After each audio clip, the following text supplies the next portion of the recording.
You don't like me because I don't sign autographs. You don't like me because I tell you what's on my mind. But you love me because I'm one of the greatest hitters alive.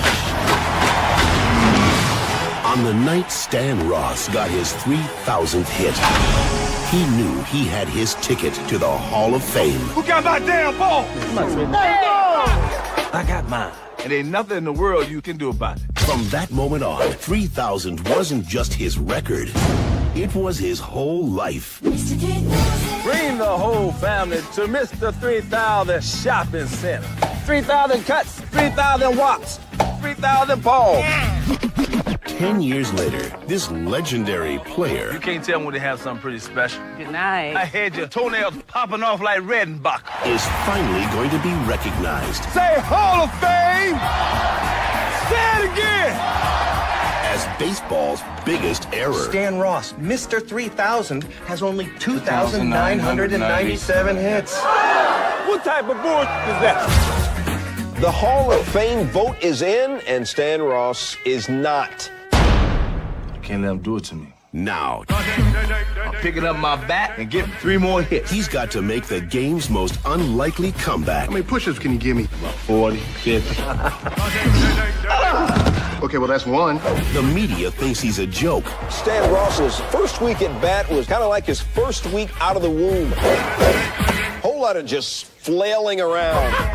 The team thinks he's over the hill. Oh, that's a girl push-up. That don't count. Who said girl push-ups don't count? Yeah, who said girl push-up don't count? But the guy who used to play only for himself Little old school is exactly what this team needs. is showing everyone Be with me on this. Y'all ready for Drop, sucker punk. Right here, right here. how to play like a team. Bernie Mac, What the hell was you thinking? Swimming all up in the dirt. Angela Bassett, You sounding like a team player. Stan, listen, man, I hope you weren't listening to all the trash we were talking about. Tom, you wouldn't even be where you are if it wasn't for Roseanne. Mr. 3000.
Key numbers in the NFL are 3, 7, 10, and 14. You know how we do in Detroit, son? We do nothing but win.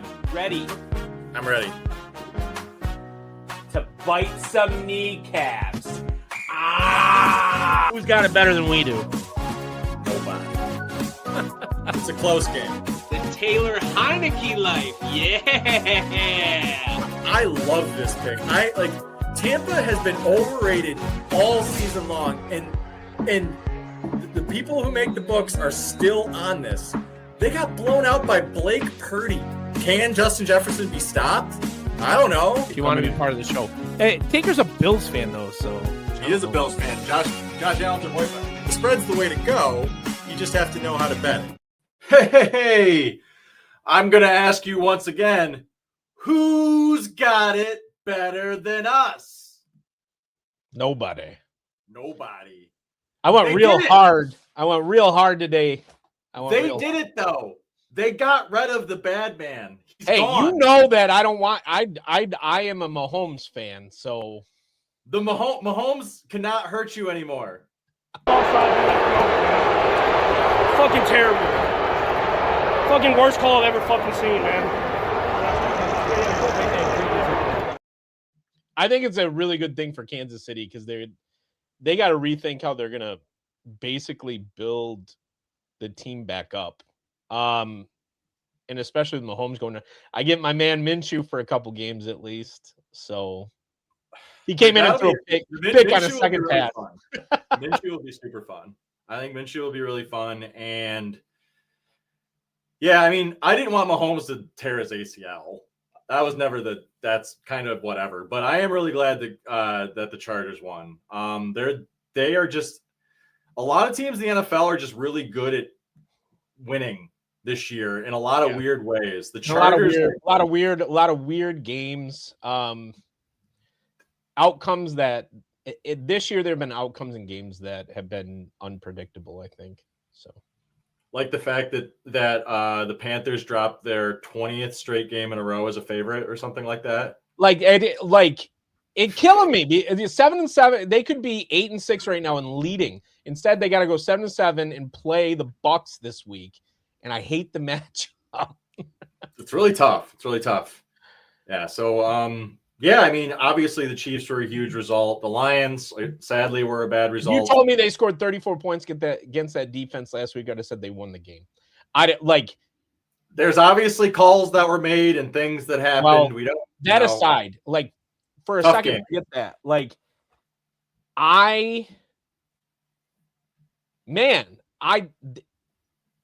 We said before the season they had to do something in the secondary. Supposedly signing DJ Reed was going to be the magic thing, right? And honestly, both corners, and I love Robertson. They both gave up 80 yards. Would we say the safety play is down this year too? Well, it's clear they miss Branch and they miss Kirby. I mean, but that goes without saying, right? Those are two top tier safeties in the NFL.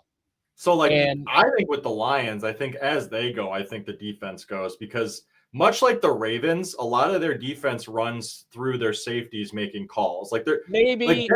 Branch, I will say Branch is a once in a lifetime type of player, even if he doesn't, and I don't mean that in terms of he's going to be a Hall of Famer. That's not what I'm saying. It is really rare to find a strong safety who has good feet, can drop down in the box and stop the run, can cover the tight end, and press coverage on a receiver. That's rare. I'm trying to think of strong safeties that could do Palomalu, John Lynch, those are the types of players. Well, Ed Reed was a free safety, as was Sean Taylor was a free safety. Sean Taylor was a corner who played free safety, but Brian Branch is a strong safety. The dude can do it all, and it was clear he was missed in the Rams game. Now, this is nothing against the Rams. I still think, and I said it before, I think they're the only actually good team, or great. I don't know what to call it. I don't know if there is a great team this year. All the teams are just, I don't think all the teams are good. I feel like injuries are impacting the NFL more than ever. A little. And look at the Bills on defense. Though I didn't know this. Did you know Bosa is leading the league in forced fumbles? I had no. I mean, their defense is bad. He's been much better this year. I will say this: the fact that Brad Holmes didn't acquire. I didn't know the Eagles got Jalen Phillips from the Dolphins for a 3rd round pick. That is insane because he's leading the league in quarterback pressure since going to the Eagles. Now, that's a great defensive line, right? But shame on Brad Holmes. Well, theoretically, Aiden can make any defensive lineman good, right? The whole point is Aiden pulls that much responsibility. Yep. And Muhammad's been fine. Yeah, Muhammad's good. I mean, Muhammad's a 4th rounder. Yeah. / later development player. But if you could have got somebody of Jalen Phillips' talent, forget for a second how injury prone he is. He is just as disruptive, not as good, but as disruptive as any pass rusher in the NFL. And you could have got him for a song and a dance. Like, I do think, I don't know, I trust him in the draft, although, man, not this year's draft, because it's still, I mean, the verdict's still out on this year. But last year's draft for Brad Holmes has not been out at all. No, the corners have been just a Oh, disaster. God. Every And corner we drafted has not turned out. there is not a single serious contributor from last year's draft at all. Like, not in a meaningful way. Right now they are either hurt or not playing. Yeah, you're not wrong. So you have an entire draft class right now, and that can set a franchise back like 4 years. So Yeah, they have a lot part of it, regardless of how this outcome is. I mean, I know if they win out, whatever. And we have a lot of stories right now in the NFL. A lot of stories. Like, you have answers that need to be answered in Buffalo. I'm talking about premier teams. The Chiefs, the Lions, Buffalo. I think to a certain extent, you have some answers that have to happen in Indianapolis, and I'm sure we're going to get a look in on our homie. But, like, Indy has some things to answer, right? Like, you got, if I would argue that the Steelers have a serious question mark because they're the oldest team in the NFL. You got these top tier teams, Dallas. I mean, like, they're not top, but like, they have a lot to answer for. It's an interesting time to follow the narrative of what's going to happen after the season for a lot of teams. But I think the Lions have to take a hard look, a really, really hard look at not just their strategy, but the mentality of how they run defense.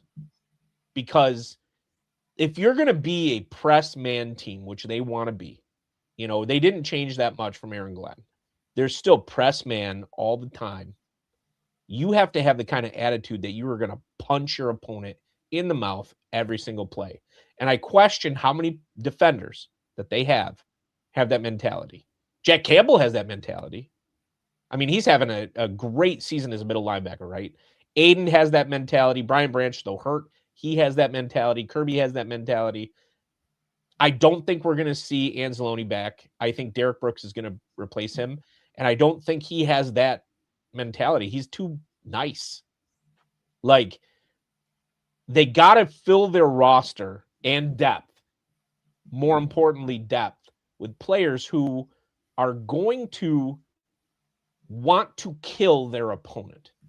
Well, not only that, the Lions defense has to be more opportunistic. I mean, if you're going to play that hard press man, you've got to create turnovers. Like, that's what absolutely. That's what New Orleans always did with the great Sean Payton teams. That's what Pittsburgh always did with the great. That's what Denver's currently doing. Like, yeah, if you're going to be that kind of defense, otherwise you may as well. Brian Branch, I don't think you can be as opportunistic either. I think that's half the problem. Kirby, like, I do think if you aren't going to be that kind of defense, you have to play the Kansas City shell 2 and bend but don't break.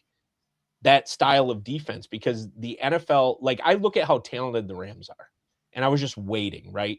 The first half obviously went the Lions' direction, but I was just waiting. I was like, how soon before Sean Payton decides he's going to spread this defense out? And sure enough, in the second half, what do? They spread the defense out. The whole third quarter was disastrous. And, like, they just don't have killers, man. Like, that's the difference, is like they just don't have killers. And I love Robertson. You know that. I think he's a dog, but he's also a slot corner for a reason. He's 5'9" listed. So what is he like actually, right?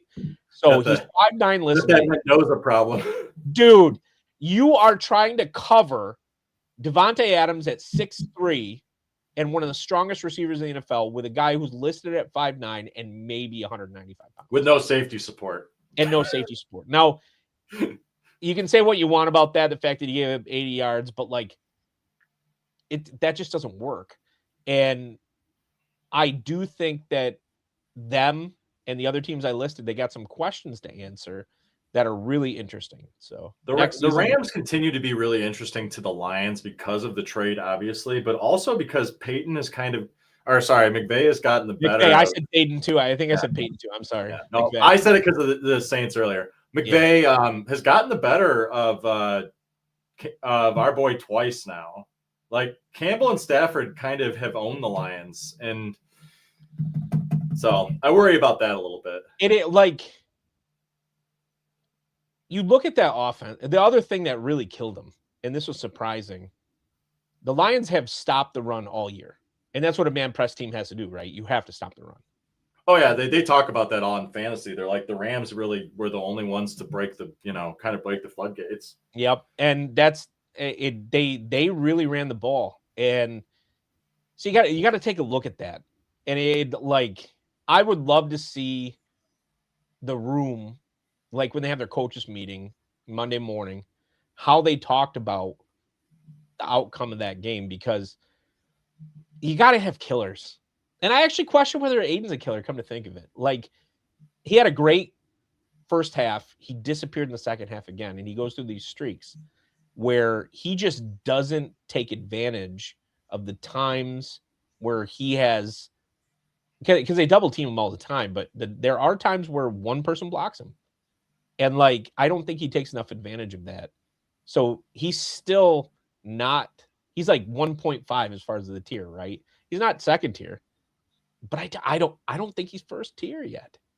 I love it. You know that, but there's can't see I mean, like I feel like he, it's one of those things where he was so successful early in the season with better coverage though too, right? It's like give him that extra half. It does help. It does help when you have both safeties in and like that. I really think the safeties being gone is so much more killer than anything else. And again, I said both the coordinators being gone was going to be a huge issue. It was just like it was for the Eagles. Yeah.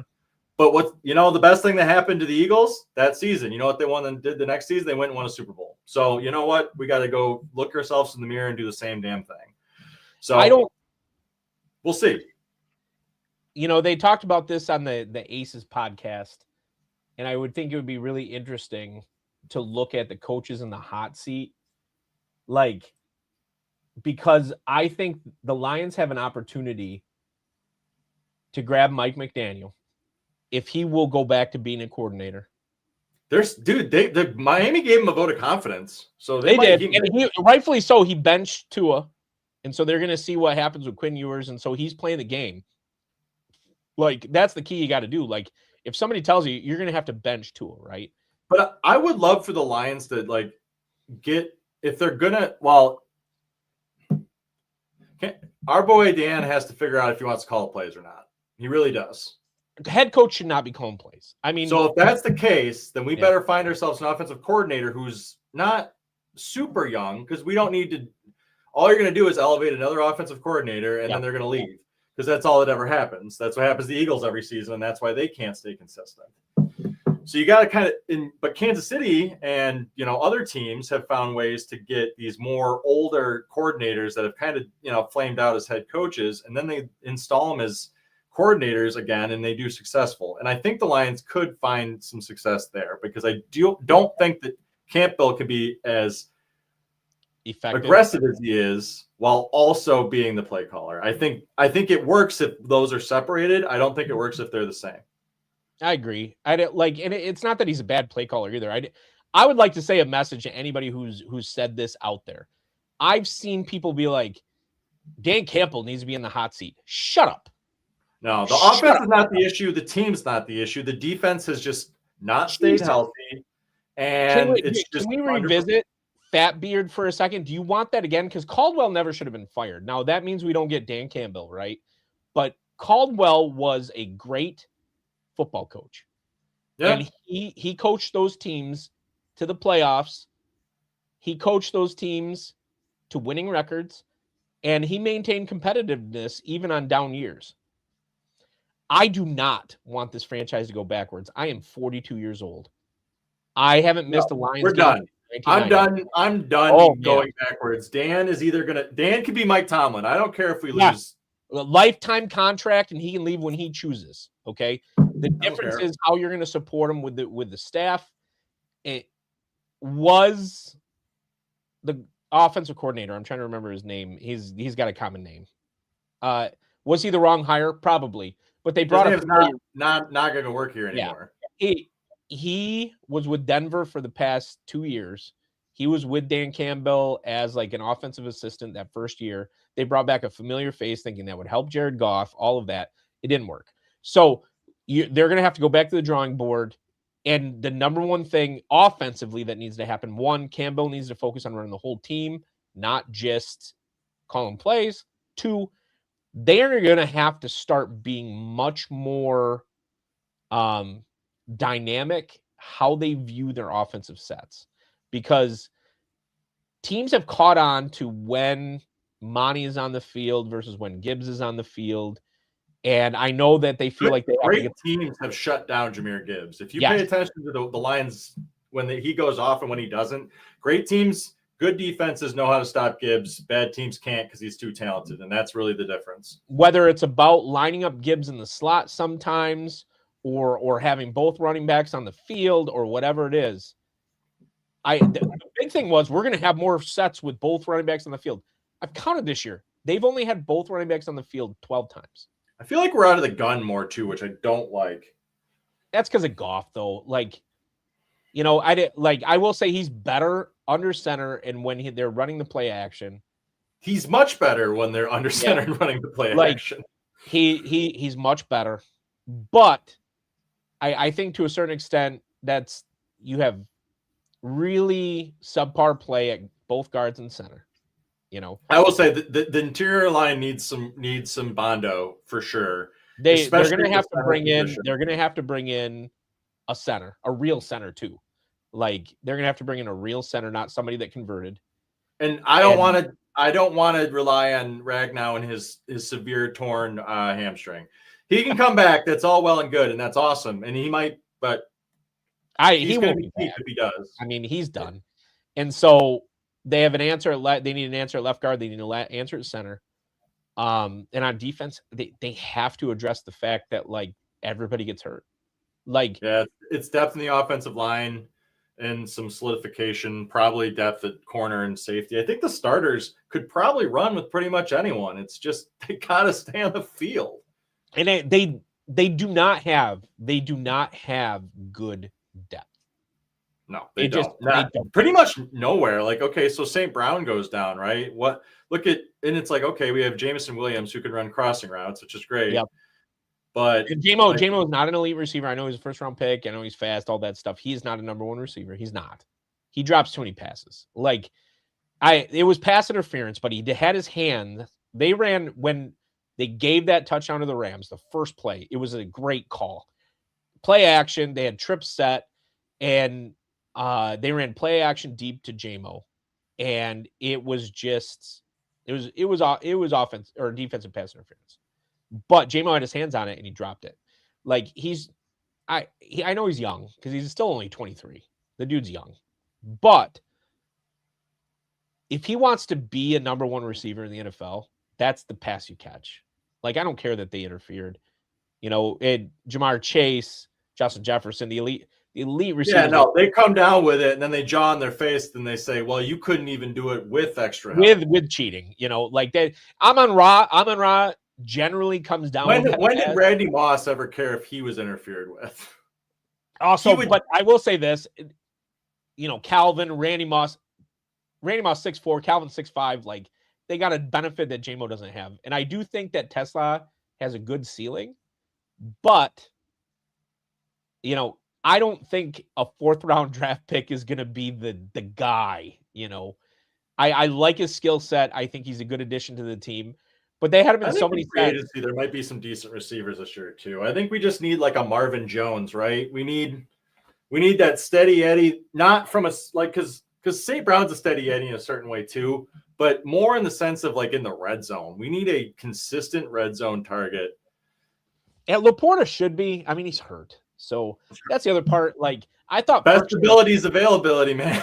Yeah, I thought Ferkser would be more impactful. I didn't expect him to have like 6 catches or something like that, but I thought he'd have 2 or 3 first downs. Like, the kind of tight end out route where they just drop down in the middle of the zone and they catch the ball fall down. You'd think with that much attention on Gibbs that like the tight end should be wide open. Right. And they have had nothing the past 2 games out of tight ends, really, rightfully so, because your first 2 tight ends went down. So it's another situation where injuries are striking. Like maybe they should look at their practice schedule. I don't know. Like, but it's not just the Lions. Look at the Chargers.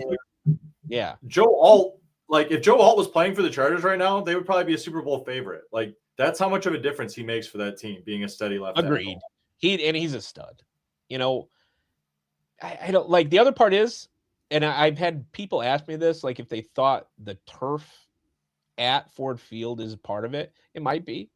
Maybe it's too hard. But the Silverdome was basically, man, I walked on the Silverdome. Like the Silverdome was basically cement underneath that, and they never had these injury problems. So no, I think it has more to do with how fast, how big, how strong these players are. I think they're just like, it's like driving a Ferrari versus driving a Mustang. A Mustang will, like, at least an old Mustang, right? Like muscle style, could hammer that thing through anything and it would still keep running, even though it was a fast ass car.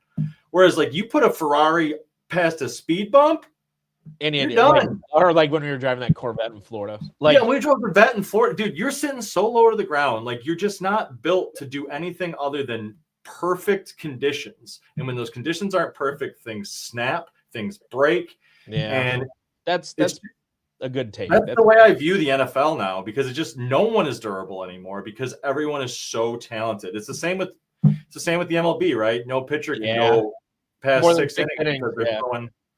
I do think.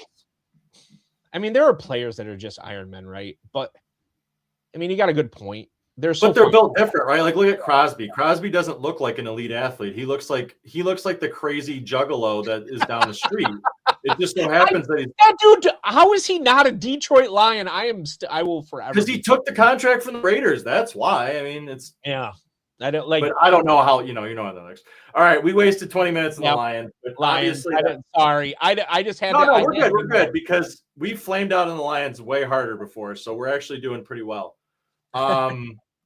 But from the side of last week, just in the low recap outside of the Lions, I missed 4-2 5 games last week. I missed 5, including 1 lock. I missed my Panthers. Like the Panthers were one of my 2 locks, and they lost. So my 2 big losses last week were actually Cincinnati, who just what did I say about Joe Burrow not having fun? We'll get there, but like, and then I talked shit about this one. And then it came back to bite me in the ass. But, man, I thought New England had it. I told you. Play the clip. Play the clip. That no one circles the wagons like the Buffalo Bills. They are the number 1 team in the NFC, and I don't care about record. They are. Period. Okay, but why do they have to go down 3 scores to do that? I think Josh Allen has to wake up. It's like Superman. He has to be in the sun long enough. I don't know.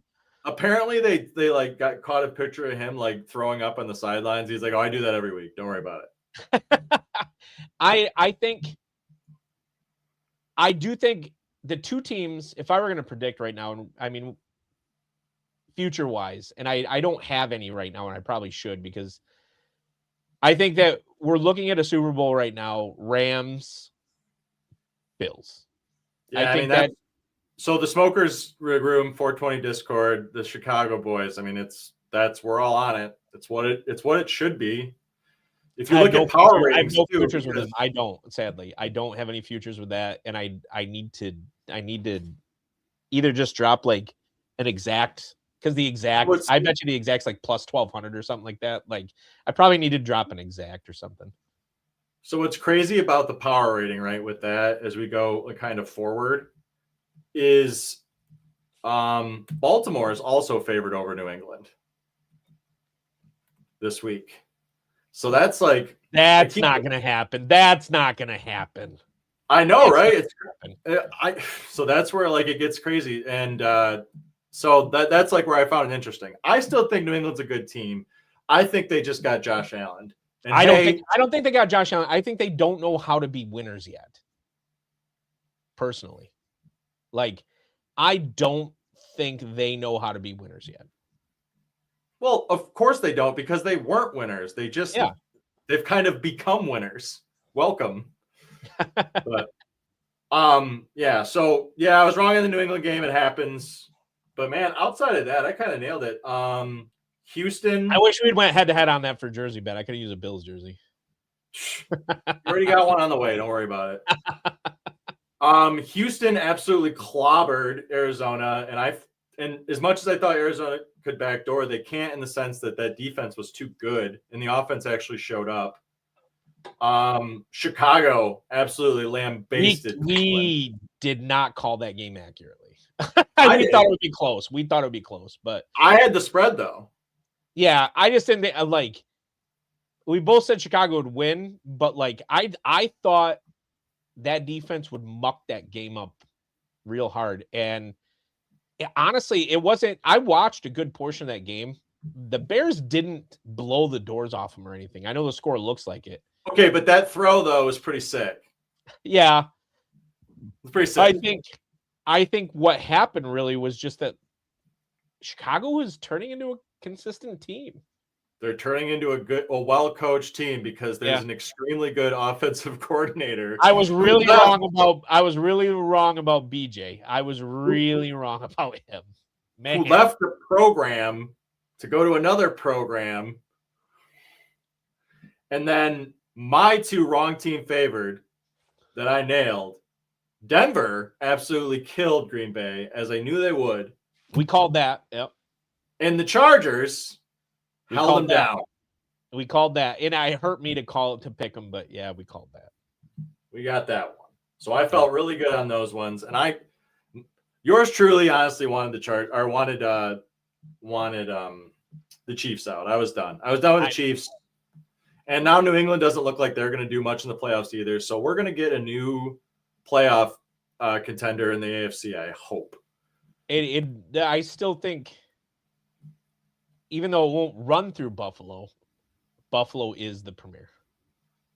Oh man, tomorrow's a good game. It's crazy on short rest though, right? Because Devontae Adams probably is not playing. Devontae Adams isn't playing. And I think the Lions exposed how to beat the Rams. They really used the speed of the Rams defense against them. And I may be crazy. Weather's going to be a factor too. They're talking about rain, which negates speed a lot on offense. I think the Seahawks win this game. The difference will be this. So if Vegas is wrong about the over, right, and it ends up being a 50-point game, the Rams win that game. I think if it turns into a boat race, the Rams win. But if Vegas is right, and you're looking at more of a 24-21 style game, the Seahawks win a close game. I think this gets mucky if the weather's bad, and the weather's supposed to be bad. The Rams do not play well outdoors because Matt Stafford, much like Jared Goff, does not play well outdoors. Yeah. I've played this song and dance before. But the thing that I do worry about, though, is coaching and quarterback matchup clearly favors the Rams. It does. McVay will have the team ready. I just think on short rest and after playing a knockdown, drag-out game against the Lions. It was a tough game. That was not an easy game for Matt Stafford. It was not an easy game for their offense or defense. Stafford took some shots, too, so I'm willing to bet he's a little bruised up. They sacked him 3 times. Sorry. As Gruden says, though, dude, Thursdays are so unpredictable. I think Seattle chaotic is a nice bet. I think it's going to get a little mucky. I don't know why this is only 6.5. Right here. Hey, that's crazy. I agree. I think Philadelphia should probably be able to hold this one this week. I make it 8 though, so I'm kind of on the line, but I get it. I think Philadelphia is one of those teams that when it plays non-elite teams, it absolutely crushes them. They're a lot like Seattle in that instance. Yeah. Or Detroit. Or Detroit.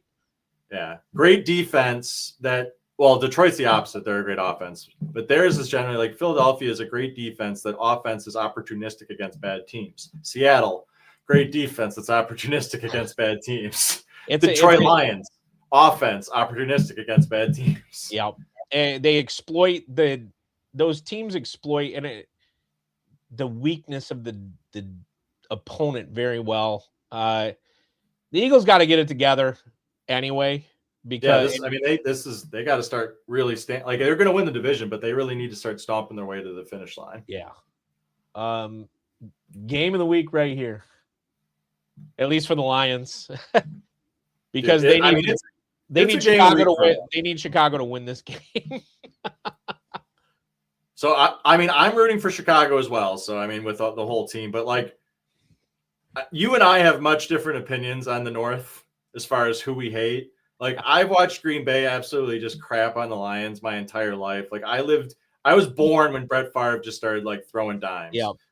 So let me tell you, I am completely fine with the Packers missing the playoffs and their smug little fucking bastard asses up north and to the west of us. I am 100% fine with them not making the playoffs. Let the Bears get in there. Let them make a little noise. This is where I sit on it, because I think it's wrong. I agree. It's wrong. I think it's wrong favored. It's at home. The Packers lost Micah Parsons for the season. Jordan Love somehow keeps getting away with those like floaters. Yes, but Toyotathon is over. It ends. It ends now. I think the Bears break the curse finally, because the Packers have won at the Bears, I think, like something like 9 years in a row or something. I like something nuts, something crazy. Yeah, it has to do with like the big like Aaron Rodgers streak though. But I think the Bears. This is a big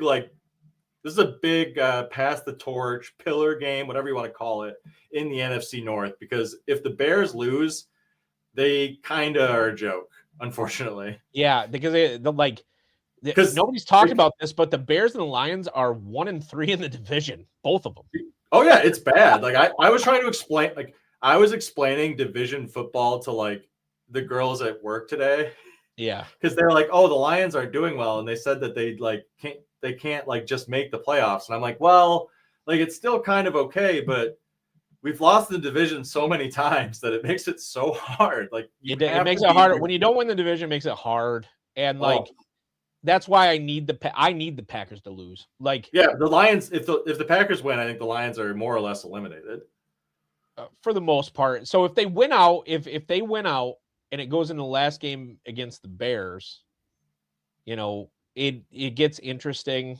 But if the Bears win here and the Packers go on a losing streak, the Bears might not have to play against the Packers. Yep. Yeah. So I just think that the Bears looked very consistent last week against a very good defense, and the Packers are reeling a little bit from a loss that they deserve to lose. They didn't play well. So yeah, I like the Bears. I like the Bears. It's a fair point. 10 points. Woof. That no one circles the wagons like the Buffalo Bills. Here's how you bet this. You do not bet this now. You do not touch this line now. You wait until the Bills are down 2 scores, maybe 3. Get the Bills at plus 1,000. Then you get money line at like plus 500 or whatever, or at least get positive number on the Bills, because 2 things are going to happen. The Bills are going to suck out the gate, and the Cleveland Browns defense is going to look fantastic for the first 4 drives.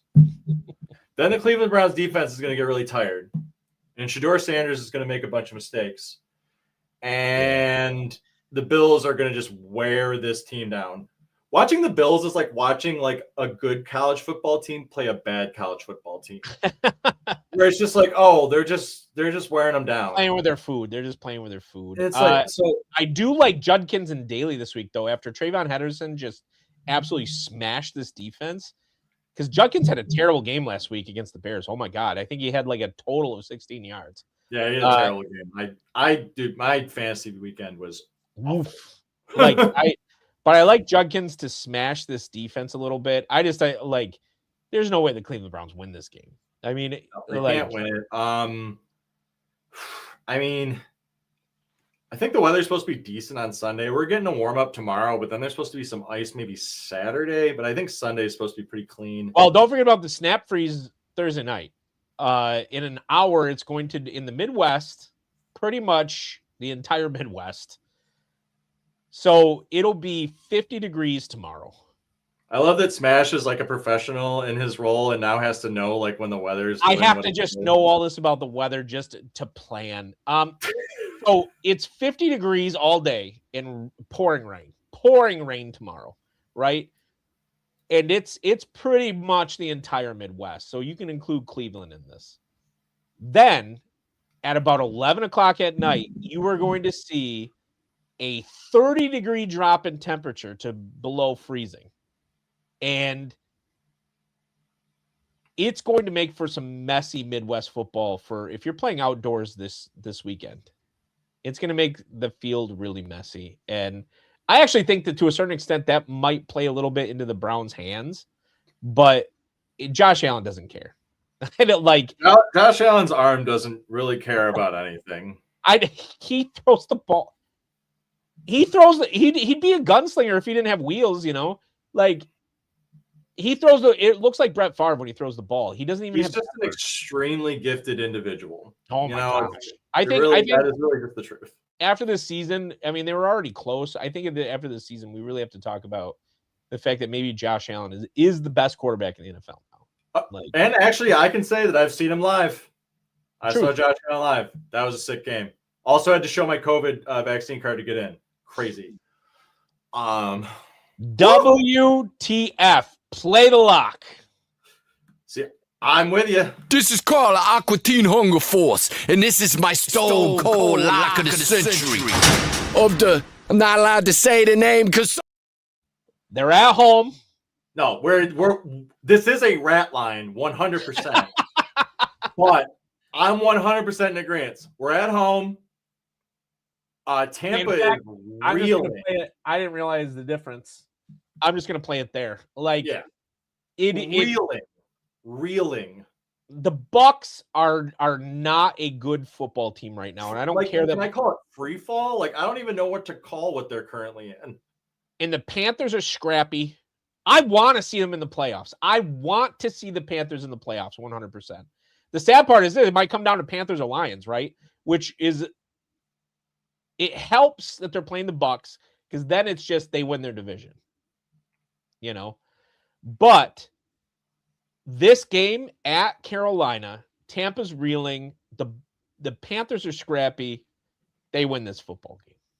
Yeah, I agree. I mean, I know, like, obviously we shouldn't be in agreement on, you know. But here's the thing: is like they should have closed it against the Saints. Shame on them. Like, dude, Tyler. Okay, for as much as we say that, Tyler Shuck might actually be an NFL quarterback. He's an NFL quarterback. He's not going to start after this year, though. There's no way. But I mean, like, he might be a starter. That's what I'm saying. He's not a starter. I've watched. Okay, you can build around him though. That's like a Blake Purdy type situation. I guess. Like, that's like they have to have something. They have no money. Their salary cap is so messed up. Like, they need something like this to happen, or that franchise is toast. I didn't like it. And we'll get to the Saints, but I think the Panthers dropped it last week. You know, they were in it all the way until the fourth quarter, and then it just fell apart. But they just don't look like themselves on the road. It's absolutely just insane what the difference. I don't know what the difference it makes, but I guess, you know, travel. Maybe it's a Bryce Young thing. I don't know, but it probably is. It's the sight lines. It's the sight lines. He's figured it out. And I think. In daily, I do think that I might stack some Panthers just because this Bucs defense has given up points to everybody. And Baker does not like. Baker is a good quarterback. He's not healthy. No, and they should if they weren't in the playoff hunt, they'd be sitting him for sure. Yeah, the dude probably has like a couple ribs that are banged up. His arm's probably not right. Like, oh my God, why? 3:34 in the morning, woke up, staring straight at the ceiling and said to myself, it's not just another day, it's today. And maybe that's just another way of saying attack this day with an enthusiasm unknown to mankind. But yeah, it was a great day. And I have started saying that every morning in the shower. I don't even like Jim Harbaugh. Like, it's not just a day, it's 2 day. It's 2 day. Let's live today. Like, Why are the Dallas Cowboys favored in this game? Because the Chargers are literally doing this with like bubble gum, duct tape. The Chargers are coming off. Justin Herbert like looks like Ben Roethlisberger, like in that like clip where he's like got all the like he's like bandaged up. And he's all bandaged up. Dude, I think he's still got a broken like bone in his left hand. Like Justin Herbert is the best quarterback to not play on a good offense in the NFL. Like, but why are the Dallas Cowboys favored after they looked so inept last week? They've looked better at home. 1, 2, their offense is still really good. 3, their defense is still played elite outside of whatever drumming they took last week. No, the Chargers should handle their business, and the Cowboys. Minnesota. My God, I said I look out for 9. My God, no, stop, 9. Stop it. He can't even find Justin Jefferson on a regular basis. Stop. No, 9 is not, regardless. But yes, no, the Chargers should be favored in this one. I don't understand this game either. The Cowboys are always going to get some hype. Hell, man, the Cowboys tend to get bet on game day. You might get 3, and that would be killer. I don't think the spread's worth betting. Like, the Chargers probably win this game by 10, man. Like, good. Very well could. I don't think Dallas is all that good, but someone power rating somewhere thinks so because it's holding at this line. And I will say this: if the over under is accurate, which I don't think it is, if that's accurate, they got a chance because they can shoot out, right? All I'm gonna say is I'm not taking the register at work and putting it on LA Chargers to win this game. I would drop a 50 spot. No questions asked on this. $50, not $50,000. No, not 50. I said 50 spot, not 50K spot. Jesus. Oh God. Hold on. God, someone was talking about units the other day, and I was like, "Oh yeah, I'm big. I bet big." Yeah, we really bet heavy here on this show, man. Like our bet margins are real high. But I know the media loves Dallas, but come on, stop it. Yeah, stop it. But now let's actually get. See, this is actually kind of where if Jackson Dart plays, like you kind of bet like the Giants, you kind of swing back maybe. Did you know Jackson Dart has been in concussion protocol every game he's played? Dude, that man is in the blue tent more than my man. God, who's the dude from Varsity Blues? Oh yeah, I like the crazy part is this is like people Billy are like, Bob. oh, Tua. We're so concerned about Tua. Like, is anybody concerned about Jackson Dart? Dude, got Billy Bob out there like held up with like. Well, the problem is though is he's told his coaching staff that he doesn't want to like change his game style, which is a problem. Well, that's a problem in today's NFL. Dude, I wouldn't if clearly Jackson Dart was a win for them in the draft. Wouldn't you think it when you saw Cam Scadaboo's leg get like bent backwards that he would not like? He doesn't care. It's like a crayon eater, man. Like the Vikings win this game. The Giants seem to be sucking for luck, basically. And I don't know who they're waiting on, but nobody's coming. This draft class is not. There is not a lot to win in this draft class. But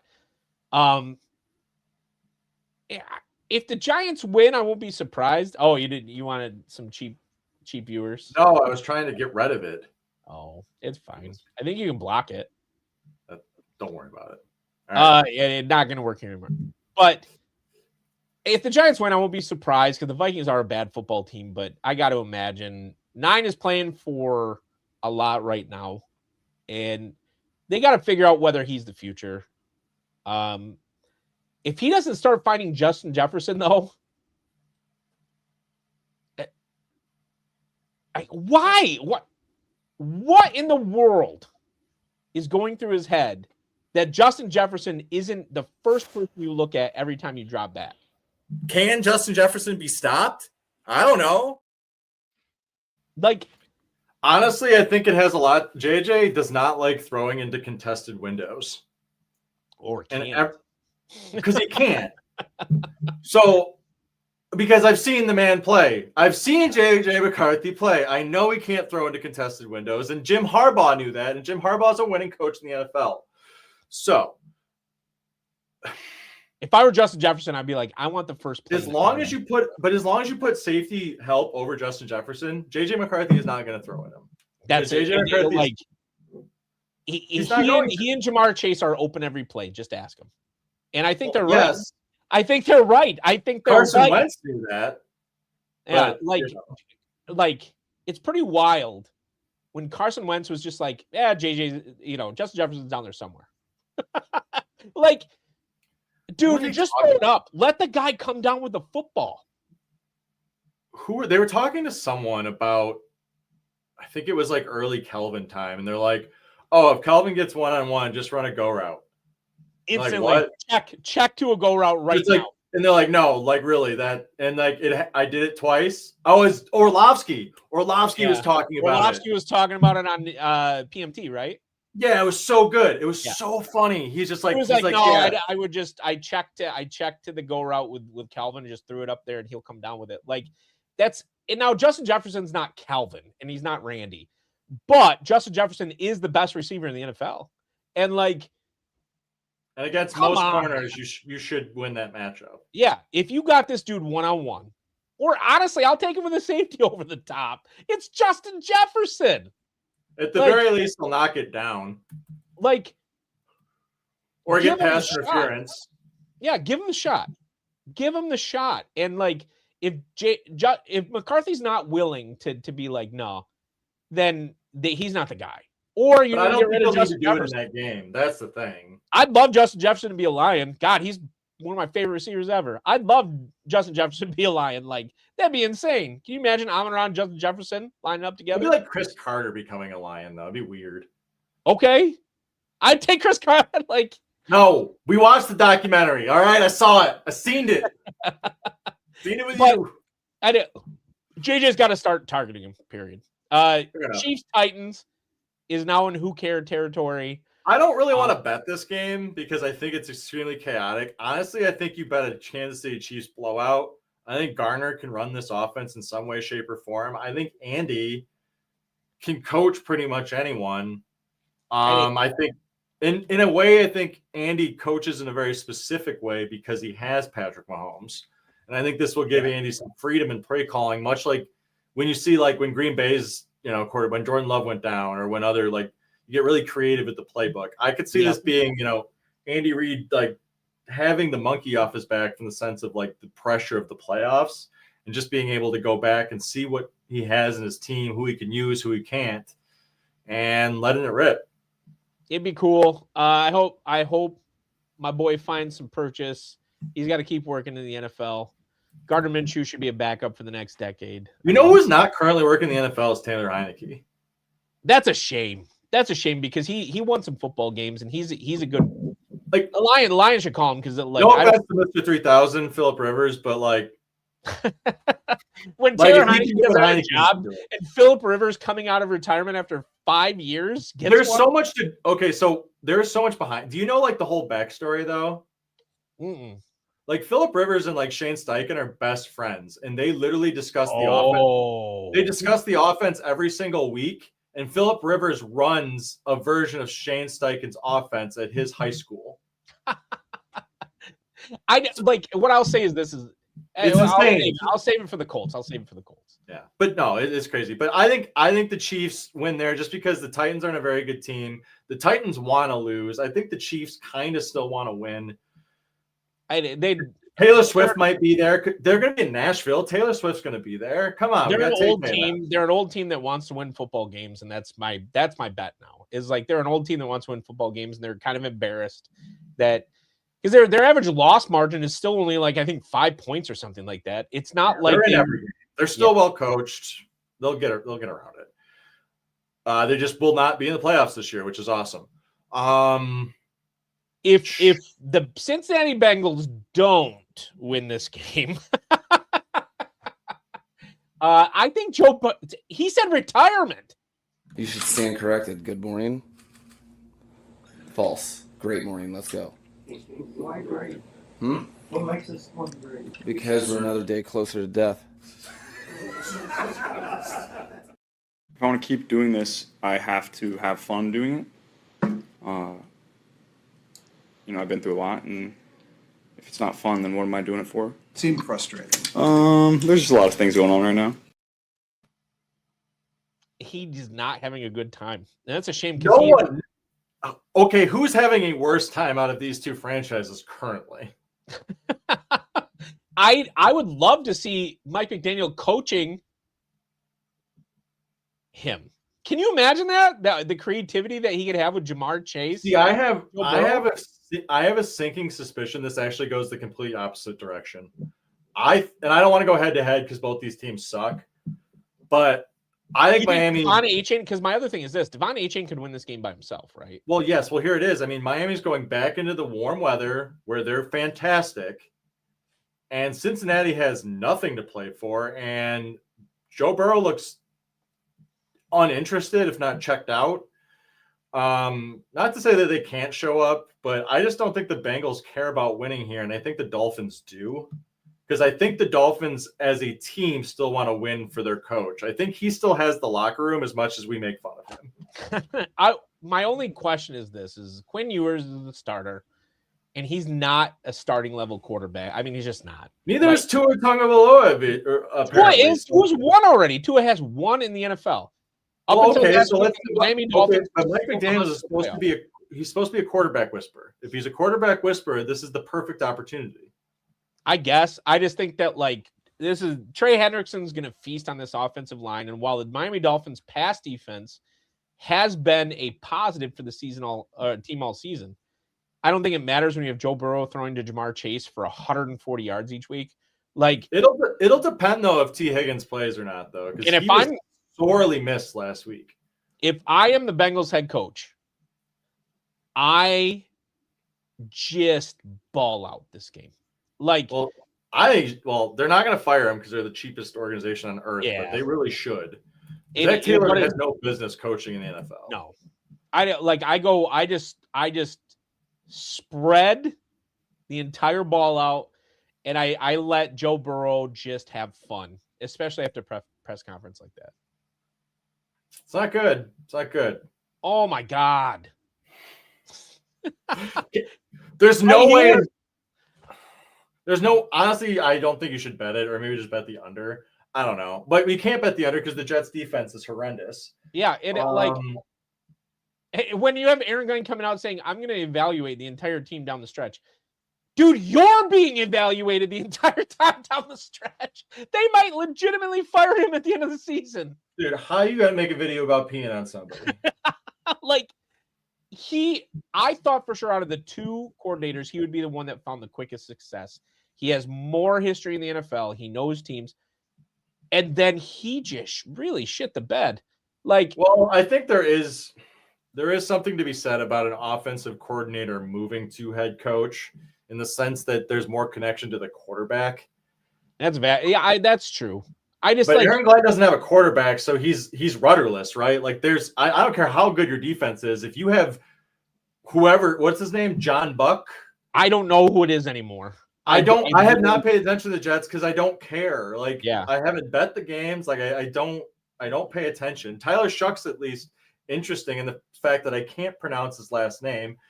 And it's just Shuck. He still has terrible footwork. He's not a starting quarterback, but the Saints defense is playing complete games. You have some players on the Saints. I think this is what it comes down to. Chris Olave is still a really good receiver. Sure, throw it up to him. Talk about another guy who can play for the Lions. The Saints have players that are playing for jobs elsewhere, and that's important. I don't think the Jets player Alan Lazard literally said, "Please release me." Well, Alan Lazard got flat-let by his man Rodgers, and he's like, "Dude, I got to finish this contract. I don't have your money." He was like, I just need you to. He would rather not play football than collect a paycheck, and that says a lot. That says a lot. And this is a guy who sat on the bench for the last season with the Packers. Alan Lazard sat on the bench and didn't. I think he caught one pass over 6 games, and just was a team player. Didn't cause any sort of headlines, didn't do anything. He just was like, no, I am part of the team and I'll go somewhere else next season. And he literally was like, no, I need you to release me. I would rather not play football. Like Jets are a tough spot right now. And I mean, ownership's bad too. That's the other thing. Like Breece Hall's gonna, I guarantee you Breece Hall's gonna be like, I want out of here. Garrett Wilson should definitely ask out of there because he is talented. He is a talented receiver. Nobody should want to play for the Jets, and I think that's what it comes down to. Scathing. I don't think any player in the NFL should want to play for that team right now. Nowhere in your response was anything intelligent said, and God, man, it's in your soul. This is an interesting game. It's really not, though. I bet Denver probably up higher. I go Denver at home, and this is where I think the AFC could get upset, and I think this is where our friend Josh Allen could really find a terrible place to be. And that is Denver. Oh yeah, that would be really like rough. Yeah. I think it would be. I don't think Denver loses if they have home field advantage, and I think they've almost locked it. So I don't know. My only question: you have a young quarterback in Bo Nix going into the playoffs, and he doesn't understand playoff football yet. That's my only question left to be answered. I got Peyton though. Denver wins. Jaguars probably make it interesting. They looked great last week. Holy cow. They have figured something out in Jacksonville. They were talking about the fact that, like, and someone was breaking down in CBS. CBS has a really good Beyond the Box score, which is more like extremely nerdy stats. Yeah. That they get into. And it was talking about how previously, like, as they came in, what's his name there? Liam Cohen. Oh. Well, Liam Cohen really likes post routes. He likes flag routes because obviously he had Godwin and he had Mike Evans, and like those are like Mike Evans is built for a post route. Built for it. Yep. Yeah. But Trevor Lawrence does not have that level of fade on his throws to throw a post route in that way. But you know what he does have? A freaking howitzer. And now they're just gunning it to Jacoby Myers across the middle, and it is so fast and so like hard to stop. And their offensive line and their running game are suddenly stepping up. And I don't think that Trevor Lawrence is a good quarterback, but I think that Liam Cohen has found a way to use him much better. They're letting him run too, which is wild. They up to this point, this is a quarterback that in college would regularly run for 60 to 80 yards. And yeah, I think he also understood Stan's longevity a lot better than Jackson Dart does. Oh, that is true. I mean, man's not injured that much. Like Lawrence plays quite a bit. Like he's not an oft injured quarterback. Yeah. He's also bigger. I mean, Jackson Dart's only 6'3", and Trevor Lawrence is 6'6". Like it. Yeah. And you know, I like Jacksonville. We've talked about this the entire season. I don't like. It's not like it's a team I like. They're making this interesting, and I dig that. I dig that they're making the AFC interesting this year. As I'll remind you. What's the first thing you do when you wake up in the morning? Usually just piss. Okay. What would you do if you weren't playing football? If I wasn't playing football, working construction, ripping cigs. The NFL is more exciting when the Jacksonville Jaguars are in the playoffs, and I don't know why that is. But I always remember the Jacksonville Jaguars in the playoffs fondly. Like Blake that's Bortles, and they have had a history of interesting quarterbacks. You know, like whether you're talking about Mark Brunell or you're talking about Blake Bortles or like. When it's good, it's a fun franchise, yeah. The reason why you bet against Jacksonville this week is because they're at an all-time high, even though Denver's also highly rated. But they're going from playing really bad teams to playing probably the best team in the AFC on the road. Yeah, it just doesn't. And they're coming from the East Coast to the mountains. This is such a bad spot. This is like the worst spot. Yeah, they're in a situation where it's like, oh no, and I got to imagine Denver just handles business. You know, I want to bet the spread, but like after last week, maybe Jacksonville figured something out, and I'm leery of it. That's what it comes down to. I certainly, if I'm going to bet the over-under, I take the under on this. No, I just don't think Jacksonville will be able to move on them. Like Denver's defense is top 5 in pretty much every statistical category this year. So this is why is this game existing? It really doesn't. It's a who cares game, but honestly, the only way I bet is the over. I think both these defenses give up pretty quick. Jacoby Brissett, no matter what has happened, has become the fantasy MVP of the season. Dude is just absolutely crushing people every week. He's on a lot of playoff rosters. He's on a lot of like him and Trey McBride are literally like pretty much making some people's playoffs. And so in Atlanta's got the firepower to fire right back. I think this game could be really fun in the sense that a 4 o'clock like 30 to like 41 game or something like that. I think it could get nuts. These are games where I'd like lay like a Kyle Pitts, like 2 Drake London's out. So let's lay like 2 touchdowns with Pitts, 2 touchdowns with Trey McBride. You're gonna get those. I think Bijan can get loose against his defense. I just don't want to bet it because like. No, I think this is built for fantasy football. There's nothing to do with this game and because the result literally does not matter other than the team that loses gets draft a better order. Like it's like draft but order. Divisional too, right? Like divisional games matter, I guess. Interesting game, and I hate that the Lions are favored by 7. Oh no, it's complete, dude. No, hold on. Where are we? It's not. I don't know about big onions, but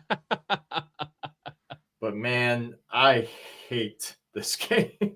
I think the Lions win, but the problem is that Aaron Rodgers historically has absolutely decimated the Detroit Lions. Oh, mama, I can hear you crying. You're so scared and all alone. We're giving Mike Tomlin 7. I love 7 points. I love the coaching matchup. It's two of my favorite coaches in the entire NFL. I think if I'm going to bet the over, I'm going to bet the under. Only because like. Out of principle, I can't make this bet because I can't bet Tomlin at anything less than I can't not bet Tomlin at anything less than plus 3.5. Part of why I think so, I'm going the Lions money line. Do I think it's going to be 7 points? No. I think it'll be decided by 4. I can see this being like a 28-24 game. Touchdowns are going to win it. Field goals are going to lose it. And Aaron Rodgers has struggled to he still has yet to throw for 300 yards this season. Even though he completed, I think, 90% of his passes last week. Who cares? He threw for 240 yards. Like anybody terrified of the discount double check. I don't want to be discount double checked. What I don't want to happen is DK Metcalf to go off for 160 yards against this defense. I will say I'm really glad, that certain players are no longer there. I think you have Did you know JJ Watt got hurt? Yeah. Dude, I've been dry needle before. It's pretty sick. So it's unfortunate it didn't work out for him. But I think here's the other part. The Lions should win this game. Yeah, they should. And if they can't, they definitely don't deserve to make the playoffs. I mean, other than that, they'll be basically eliminated if they lose. But they wouldn't, regardless, they wouldn't anyways. You're right. This is if they are a playoff team, they must beat the Pittsburgh Steelers at home and in this environment. And so I'm doing. That's why I have all this. I'm trying to beat the black magic, dude. I'm trying to beat the black. I got my dope jacket. Like trying to beat the. I got my Pistons 1990 championship hat. Trying to beat the black magic. I don't want to see Aaron Rodgers beat the Lions again. How do we put just you up? There we go. We'll go. I don't want to see Aaron Rodgers beat the Detroit Lions yet again in my life. They don't deserve to win it either because the Steelers are just not a great football team. Without TJ Watt on defense, you're not scared of anybody out there, and the Lions should be the better football team. Now, in situations this season, have the Lions been able to do that? Not really. But I can't get the second screen to come up. I don't know, man. 1 second. I'll bring it back. Oh, it's not shared. Oh, it is. No, I got it. Okay. I just had to re-click it for some reason. But I like the Lions to win here. I like a 28-24 game. If I'm going to bet the over on or betting the under, I don't like the spread. There you go. Also, I think Jahmyr Gibbs gets loose on this defense, especially with loose.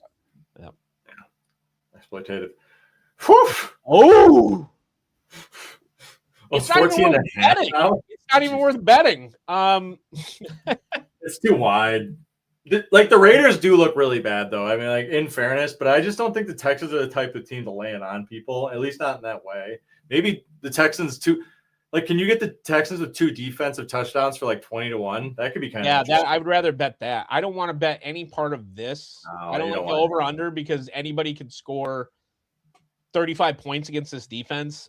Pete Carroll is just collecting a paycheck at this point. Wow, the Raiders are just, and I don't know, maybe this is part of the plan. No, it's not part of the plan. They already fired Chip Kelly, and they paid that dude a lot of money. Yeah, I guess. And they're not like a rich franchise either. That's the thing you have to realize. Like, the Raiders are one of those franchises that's rich because they own the Raiders. And that does not make you a rich owner in this environment where now basically companies, you're basically owned by private equity or like billionaires or and it makes I don't like betting any part of this, but I like what you say as far as 2 TDs on defense. That might be a good day bet. Or play the Houston Texans, splurge and play the Houston Texans defense in the 4:00 only slot and just if they just get it. Yep. Those are really interesting things to do. Just in there are ways to play those games. It's just not in the sense of the results don't matter for either team, so it makes it really tricky to know what matters. Well, it matters for Houston, but not in the sense they have to win by 14.5 points. Unrealistic expectation. This game is WTF. I 100% agree. I don't know what Baltimore really did last week other than beat a bad team that showed up looking bad. And Lamar did some, but not a lot. And the Patriots are still a decent football team. They are still leading the AFC East. Is it just Lamar? They think he's gonna what's he gonna do that Josh Allen didn't? I mean, I think Vrabel's also not the type of coach to lose twice in a row. It's not a long drive. They're a hardy team. It's not like the Patriots can't travel. Drake May is a kind of a hoss. And if you can get the Ram in daily this week, you don't mind paying $6,400 for the Ram, I think it's a good bet. Yeah. Henry the D train might be good, or not the D train, but Tractor Cito might be solid. I don't like him against this, even though the Bills found purchase running against the defense, but only after Josh Allen had slinged the ball everywhere on the field. So the Ravens aren't going to sling the ball everywhere because they just don't. And they're going to put, I think the Patriots are going to put 7-8 men in the box and shut. I don't like the fact that I've relied on Henry this season in the first place, but I'm worried about my playoff chances in fantasy. Let's put it that way. Yeah, I guess if the weather's good, though, Zay might go off if they're really going to try to contest Henry that much. Last but not least, kind of an unbettable game in my opinion. Hold on. I did bring this one up. Let me try to find it. We got our boy. Dude, San Francisco has been so unpredictable this year, which just drives me nuts. I think maybe it will, I don't know, inspire or teach, to not to run or be scared of what may or may not happen, Hopefully, certainly I think of my sons and those ball players, that I'm in charge of at the school, that they'll say, crap, coach wasn't scared. You know what I mean? It's like, shoot, sometimes there is doubt and it's real. And again, you can the guaranteed safe bet is to go home or to not go for it. And the other one is, shoot, let's see what happens. Golly, I am proud of him. However, look at this guy's face. How much different is the man that was speaking on that microphone different than the man that is currently sitting in that chair? Well, one of them's a Hall of Famer. Well, yes, but the coaching thing is hilarious. It's like, it's not different than I tell the kids back at school. That's it. Like I'll say this, like I am proud of Phillip Rivers for doing something that, he goes out, throws for 200 yards against an excellent defense, keeps him in the game, and he ran the offense, and every player was where they were supposed to be. Yeah, because he's been running the offense all year. Like, it's a difference this week, though, because they're going to have to score points. And I want the Colts to win. I want our boy to get his shoe. But how? Oh shit! I almost missed our boy. Sorry, I was way too. But the crazy part is, I saw the last throw that Phillip Rivers made in the game, and I was like, I don't think he can throw the ball further than 30 yards. Like, woo! This is our Colts. This is our team. We bleed blue. This is our Colts. Whether win or lose, we love them. For the shoe, beat the Hawks. Dadgummit, let's go, Uncle Phil! This is our team. Go Colts! Yay! Unk's got that magic. I like, you know what? Hey, you want to do something interesting? You could stack the tight end and Phillip Rivers and Jonathan Taylor. Can we talk about what Phillip Rivers has done for his family? He has now established them for another 5 years. 5 years with insurance. What a smart dog, man. 5 years children. Like, Antonio Cromartie doesn't have that many children on NFL health insurance. Let's be real, though. The Niners are. I mean, it's not better than the Seahawks, but they should win. They should win this easily, though. They need to win this. This is a much needed win. Whereas, I don't know what the Colts really need to do, because I thought the Seahawks kind of played with their food a little bit. Although it might have been, the other part is this. It might have been the Seahawks quarterback finally. What's his name? Darnold. Sam Darnold just turned into a unicorn again. Like, he turned into a pumpkin. Turned into a pumpkin last year against the Lions, the last game of the year, and now he's turning. I mean, his stats are regressing at the same aggressive rate. Yep. He's just not the guy. He's not that guy. Huge. I mean, that's why the Thursday night game is so big, because it really establishes if Darnold is or is not serious about this season.